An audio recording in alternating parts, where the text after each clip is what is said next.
Alright, so as you can tell from the title of this video, I am talking about a little graduation and prickly pear in the same video. And that's not because I'm lazy and only want to make one video instead of two. Or at least it's not entirely because of that. It's because thematically, these episodes go together. Like, the narratives don't really mesh, but if they did mesh a little bit better, these could have been part 1 and part 2 of the same episode. And I gotta say, man, I am glad that these are the episodes that hit right before we went on hiatus again, because they hit me the hardest of all of these Steven Universe Future episodes so far. And also, I feel like I need a little bit of time to recover from them. So, you know, good episodes to drop before a break. Very briefly, Little Graduation is about graduation from Little Homeschool, more or less, as the gems who have been involved in Little Homeschool since the beginning are getting ready to graduate, and also Steven has decided that he shouldn't teach at Little Homeschool anymore because they don't really need him to. Steven starts to learn things about his friends that he didn't know yet.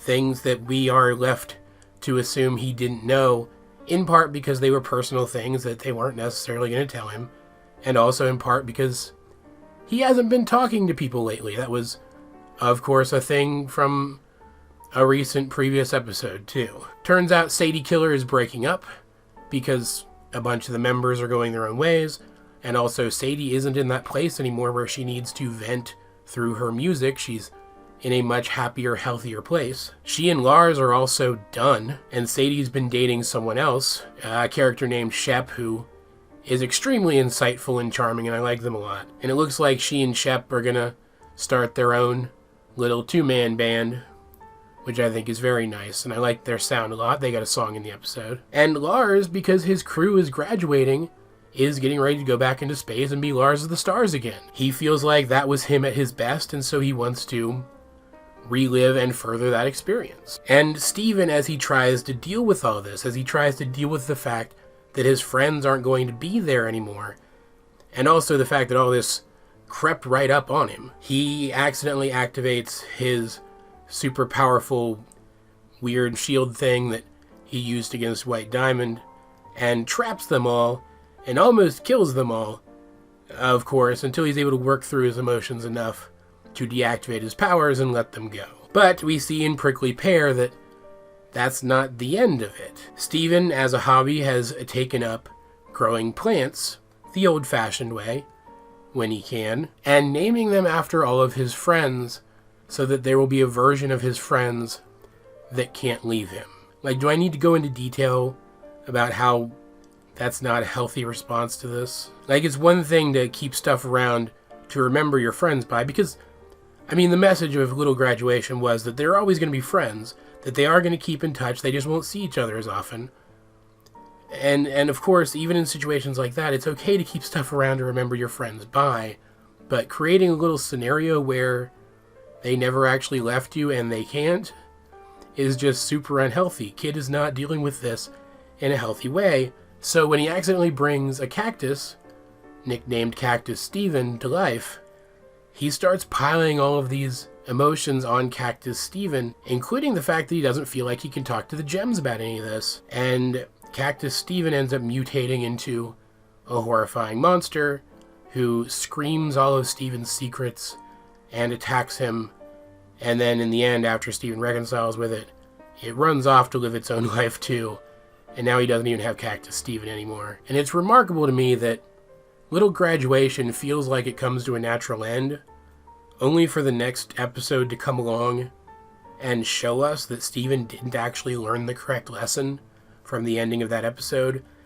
and it still feels natural. It doesn't feel like they're just repeating a point. Just like how the message of Snow Day was that he and the gems should communicate more, and yet the fact that he's still not communicating with the gems as of Prickly Pear doesn't feel like it undoes the message of that episode, because Steven's clearly going through some stuff, and sometimes it takes a long time, and it takes learning the same lesson over and over again for change to actually set in real life. And I know there are some people who are really frustrated with Steven in these recent episodes, and I know one of the arguments they make for why they feel that his behavior shouldn't be this way is because this isn't real life. And I know I've made that same argument about certain aspects of the show before myself, but in this case, if they didn't present Steven like this, in this way, I feel like they would be doing the character a disservice. Because think back for a second and recall how long it's been since there have been memes floating around the internet that Steven needs therapy.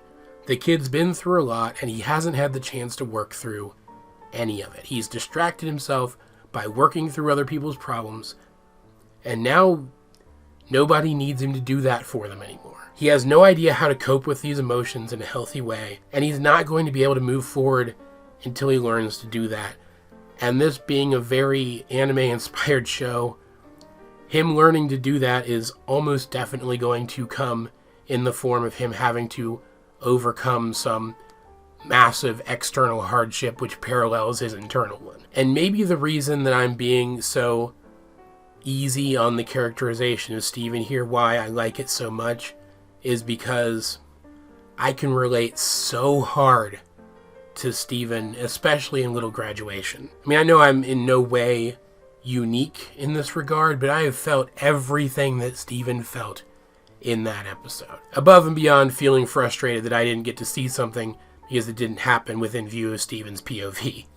Which is a joke that they made in this episode, and I appreciate it a lot, because it means that the fact that they're still restricting the show only to Steven's perspective at least has some reason to it within the narrative. No, but Steven feeling like all of his friends are leaving him behind, feeling like it will crush him to have to miss them, feeling like he's not moving forward when everyone around him is, I've felt all of that. And the feeling that there's no one he can turn to talk to them about any of that is something that hit me pretty hard too. Because I have people I can talk to, or people I can talk at. Heck, I could deconstruct my entire psyche right now for you guys in this video, and I'm sure somebody would watch it and like and comment something nice about it. It's not like I don't have any outlets at all, and it's not like I don't have people in my real life who I can talk to, but there have been times when I have felt like literally no one would be able to show me the level of understanding that I needed in that moment. Or I felt like sharing my problems with someone would harm them in a way that was unfair, or I didn't want to worry about them giving me advice, reminding me that they have things more together than I myself do, which is something that Steven deals with in these episodes as well. Like, I've related to Steven in the past, but man, this kid, he's dealing with PTSD and just like straight up depression, and I've never related to him more because of it.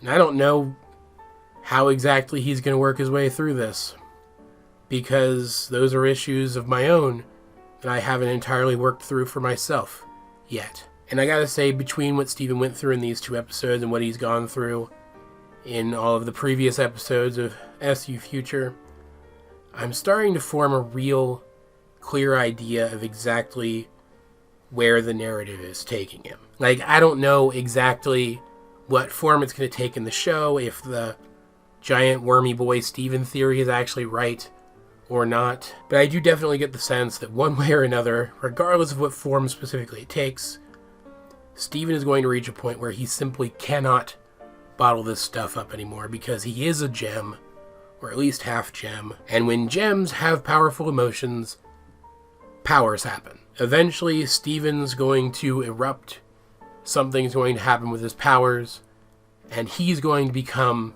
the antagonist of this show. In one way or another, the other characters are going to have to talk him down, and he's going to have to work through these issues with their help, at least to the point where he has a clear means of moving forward and working through them the rest of the way.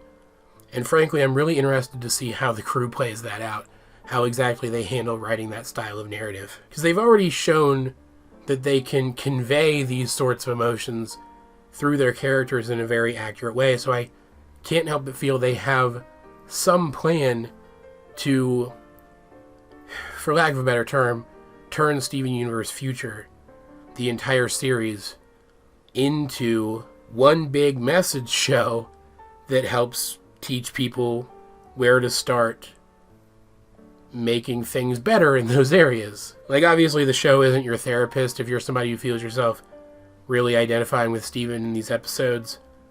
You should probably speak to someone who actually knows how to help. But for a kid who may not understand that they're dealing with depression, for example, this show could really help them come to realize that and start to see where it is that they might start to look to work through whatever issues they're dealing with. I guess what it really boils down to is, as someone who's been dealing with these sorts of issues for a long time now, who's been coping with them more or less successfully for a long time now, I really feel for Steven. And even if the stories do feel a little repetitive here or there, and even if they have been very angsty, and even if Steven hasn't seemed like the good boy that he's always been in these episodes, even if he seems like he's as much a problem as the problems he's been dealing with, I can't help but love this show because, like I said before, if it can relate to just one kid who needs help and then help that kid find the help they need, then it was worth it. It was all worth it. All of the... Because these episodes made me uncomfortable. Let's just get that out of the way right out the gate. Me feeling uncomfortable watching these episodes is all worth it if some good comes out of them, and I do believe that that is a thing that's going to happen. I won't say that I loved these episodes. I won't even say that I liked them. They were definitely good. They were definitely well put together, and stuff in both of them technically, but Prickly Pear specifically has helped me fill out an upcoming theory a little bit, which is always nice. But I can't say that I like these episodes because at the end of the day, they made me feel a lot of that stuff all over again, and that was not an enjoyable experience. But I have to commend them for their quality. Steven Universe Future is turning out to be such a good show, and I still hope we're building towards more gem lore stuff. I still hope we're building towards more just general lore episodes. I hope that one of these side effects of Lars going back into space is going to be that we're going to get more episodes like that, because the lore is still my favorite part of this show. But man, the character work here is just so good. And hey, by the end of these 2 episodes, Steven's friends, and now also the gems, know that Steven is going through some stuff and needs help, which could very well be the first step in him getting the help that he needs, which is definitely a good thing. So even though some aspects of the plot of these episodes have been repeated from plots of previous episodes, stuff is still progressing. Oh, and also, there could have been more foreshadowing for what's going to happen to Steven in Prickly Pear, but if you're really curious about that, people are talking about it online, and I might do a theory about it in the future, so I'm not really going to touch on it here. And even if it is there, I don't know exactly what his foreshadowing is going to happen, but it might be there. If you guys feel like going back and rewatching the episode, maybe you can pick some of it up. All of that said though, guys, what did you think of Little Graduation and Prickly Pear if you have seen them? Let's get a discussion going in the comment section down below or over on my Discord, link in the description. But either way, this has been AJ22, and I will talk to you guys later.